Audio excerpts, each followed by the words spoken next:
begin.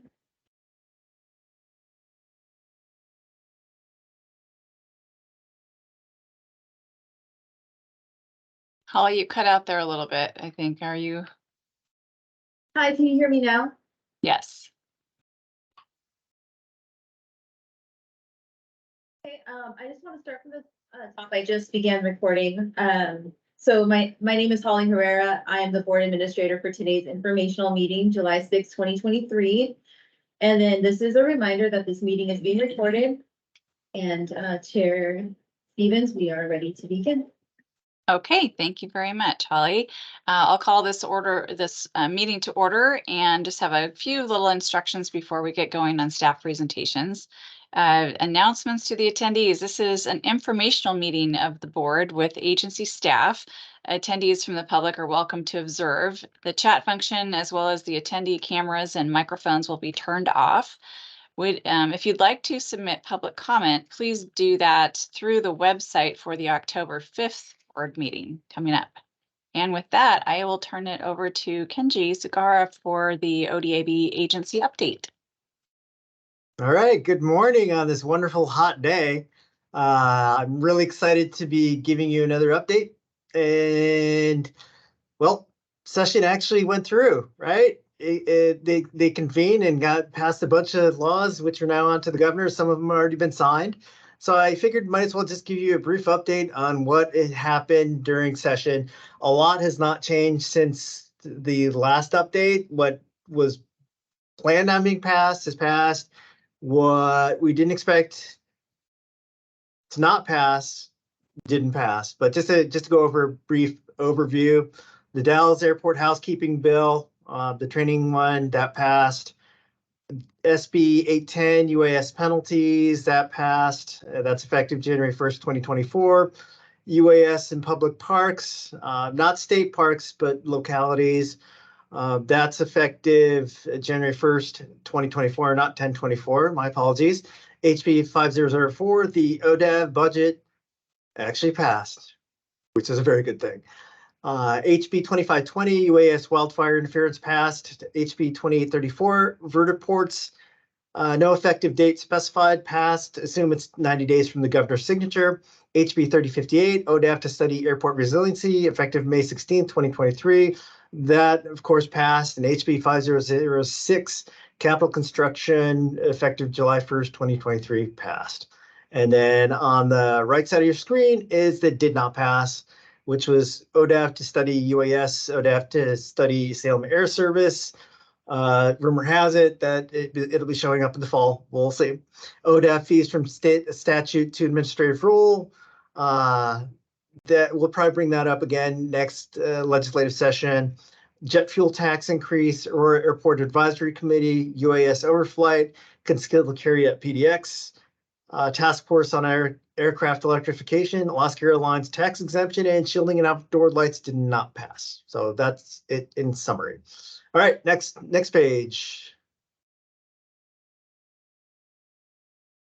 If you look at that list, I've been very busy visiting a lot of airports because my theory is that I should be visiting all the airports, not only our airports, but a majority of the public use airports out in the state. So compared to the last time I gave you an update, I visited a whole number more. So Beaver Marsh, Cottage Grove, Crescent Lake, Independence, Lakeside, Portland, Prospect, Tokatee. So those are the new ones on that list. The picture that you see right there is of Cottage Grove. So that was a fantastic day. I was out there with the crew. Tony and Alex were out there with me, and we had a wonderful visit. We got to check out one of the new facilities that they have there that has a small pilot's lounge as well as a restroom. And it's just a beautiful area. If you haven't visited the Cottage Grove Airport, please do, because it's a fantastic facility to visit. So next page, please. So I also want to give you an update on the significant priorities and what's been happening as well. So one of the priorities that came out of the last board meeting was Oak Ridge. That was very clear. Catherine, myself, along with a number of policy advisors from the governor's office, met and had a preliminary meeting on June 30th. And it looks like there are some avenues for funding. And the governor's staff is actually going to be helping us look at some of the options as well. And Catherine, thanks for attending that as well. The resiliency project is underway, which was mandated by the legislature, and that's going to be due January 1st of 2024. Betty's been working on it, and she's been working very hard. Originally I put it's in phase 3 or forecast. There was a slight correction to that. It is still on chapter 2, which is Betty's conducting the data analysis or making sure the data is correct. So the next step after that, I want to tell you about the planning position is actually closed. The recruitment went fantastically. We received 52 applications. So we're in a very good spot there, which means Steve and Sarah, you're going to have a lot of resumes to look through. So appreciate your volunteering to help us work on that. We've also received approval from DAS to begin the strategic planning process, and we're kicking off the search for a consultant and looking to kick the entire process off at the September board meeting, or actually October board meeting. So we'll be looking forward to that.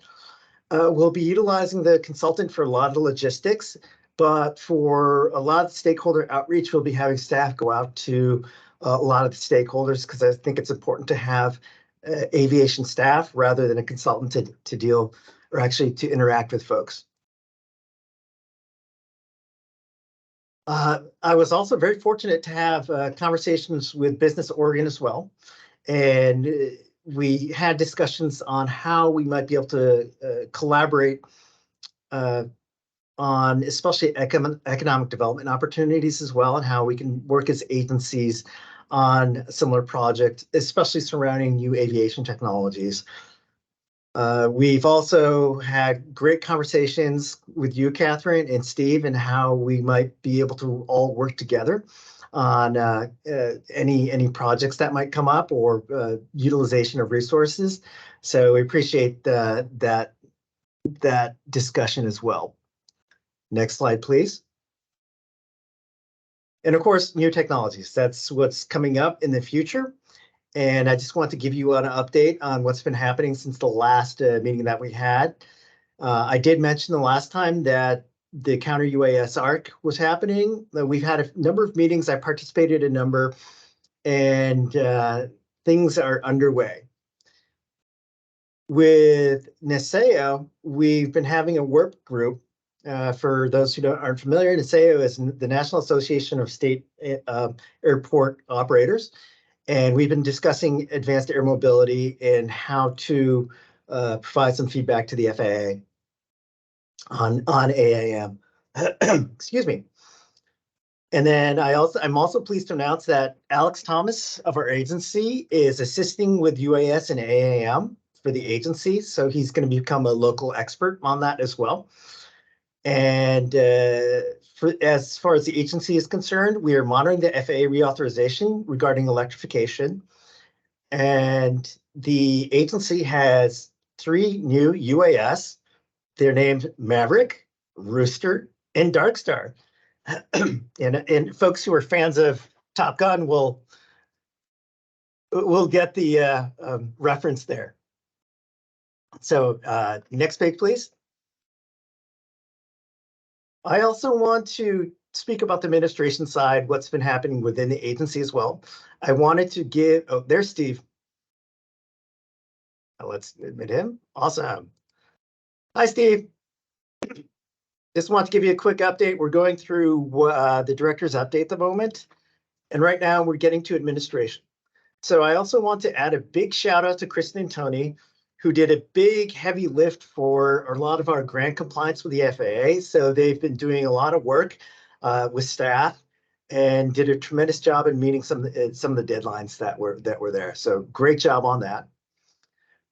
We've been having discussions with Washington about adopting their aircraft registration system, and I'm setting up regular meetings with Ann up there, who is the director up there as well. Since I'm also visiting a lot more airports, the next batch will be in Southern Oregon, and then after that will be Eastern Oregon. Alex and I are setting up meetings with legislators out there to meet with folks in their home territory, because it's a lot more comfortable. It's a lot more interesting, because we can show off some of the projects that have been going on at the airports in their districts, and they of course love that. We've also been working with staff on internal process improvements, just how to make the agency more efficient, because one of my charges, of course, is to make the environment here better, and also ensure that people are able to get their jobs efficiently in order to increase productivity as well. We're continuing meeting with stakeholders. So that means, excuse me, hold on one second. With stakeholders, we've met with Brad from AOPA and also OAMA, and we're continuing to schedule meetings out there as well. I had an opportunity to meet with OPA out at Independence Airport, which is fantastic. If Ron Singh is on the call, I got to see his facilities, and they were so clean. You could eat off of it. So that was fairly amazing. And then I'm also working closely with staff to make sure that our communications are proactive rather than reactive. So if there's any issues or any construction going on, that we're messaging early and often, or if there are changes to any programs, or if there's anything significant coming up, making sure that we get the word out, because nobody likes surprises. And the earlier we get information out, the less likelihood there's of any surprises. So next page, please. Upcoming, some potential issues that'll be coming up, potential rulemaking on vertiports surrounding the language in the bill that was passed. There's been some industry concerns about how that might be, excuse me, how some of that language might be misinterpreted or have some negative implications that were unforeseen. So that is potentially upcoming.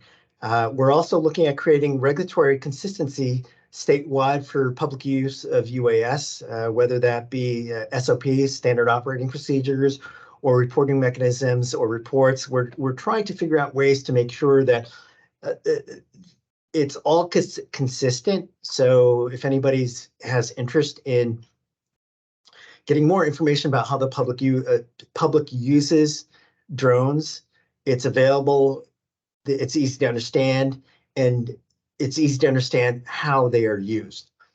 And one of the other things that we're hoping to do is also go on a regulatory review, figure out what's working in the agency, figure out what's not working, what is working, how we can improve the regulatory structure. Are some of our programs that are statutory mandate, are they achieving the policy goals that the legislature set out to put out for us? And if not, how we can suggest the legislature of potential process improvements or improvements to statutory language to achieve those legislative goals and what people intended. So with that is it. Does anybody have any questions?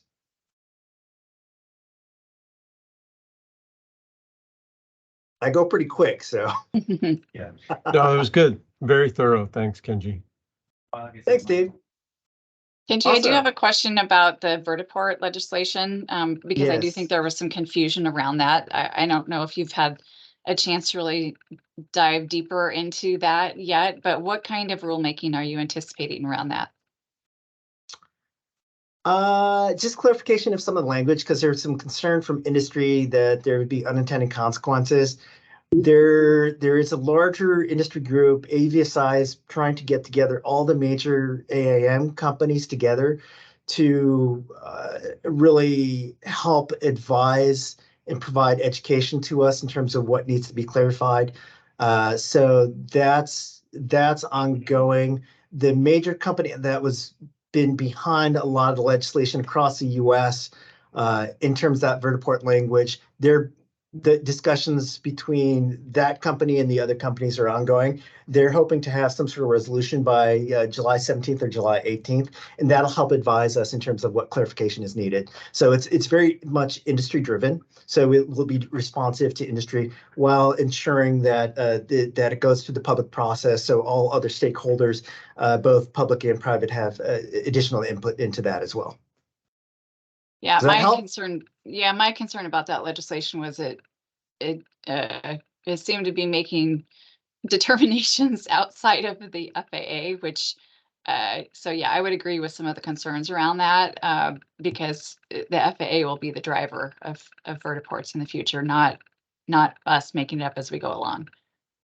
Yep. And I think there was concern that if, for example, if there's only one vertiport in an area, so to speak, and it was used by, or even, for example, if there was a drone port, so to speak, for delivery, that somehow got a tax break or received public funds, whether they'd have to open it up to everybody. So there was concerns around that, and there's some other issues that were brought up, but that was the big issue that there was concerns about. So there's some folks that are analyzing it as well, and it's like I mentioned, it's not just those concerns aren't just localized to Oregon, but it's also a national thing because this bill has been brought up in front of a lot of legislatures, and I think we were the first one to actually pass it. Right. Thank you for that. Just as an info share, I was able to attend the Joby Aviation production launch a couple of weeks ago. Yeah, it was amazing. It just to, see this electric vertical and takeoff aircraft. They did a demonstration flight. We got to be up close and don't touch, but up close to look at the first production line aircraft that came out, and it was truly amazing to see it. You can see the videos all day, but if you see it in person, it's really impactful. You cannot hear that aircraft if it's like, normally from like where you would be on an apron out to a taxiway or a runway. You just really can't hear it. You could hear it when it comes into land. But it's just really, really quiet. And so they were smart. They had a helicopter flying around before that, so we could really put that in perspective, the difference between helicopter noise and this eVTOL. It was really pretty cool. I know people are thinking this is way off into the future, but to see this aircraft fly, it's right here. And that first one off the line is being delivered to the Department of Defense so that they can work with it. Yeah, and there's no emissions, right? No emissions. Not direct emissions. And Mhm. then would you say it's quieter than GA? Absolutely. Yeah. I was struck by how quiet it was. Yeah. Amazing. Amazing. Thank you. Anyone else have further questions for Kenji? This is a little different because it's an informational session, so we get to just hear an update. How about an update? I know we've got several board positions open, Kenji, and you're working away with the governor's office to get that taken care of, right? Yep. So we submitted three names, and we'll wait to hear from the governor's office on how they fare. So and then we have one other position that's open that we did not submit for, but we are looking for candidates. So that's where we are. So if they pass, they're accepted, and then they pass for Senate confirmation, we will definitely have a quorum for our October meeting. Great. Very good. Mhm. All right. Anything else for the good of the order in this informational meeting? And if not, we will transition to the executive session. And I think, Holly, we can do that immediately following this, right? Or do we need to do a time certain? Yes, we can do it immediately. So this session will end and then we'll log into the the link that I sent. Okay, perfect. All right, well, then we will close out this informational session. I know we've got a lot of folks viewing the meeting today, and thank you for being here. So be sure that if you have public comment you'd like to make at the October meeting, that's your next opportunity.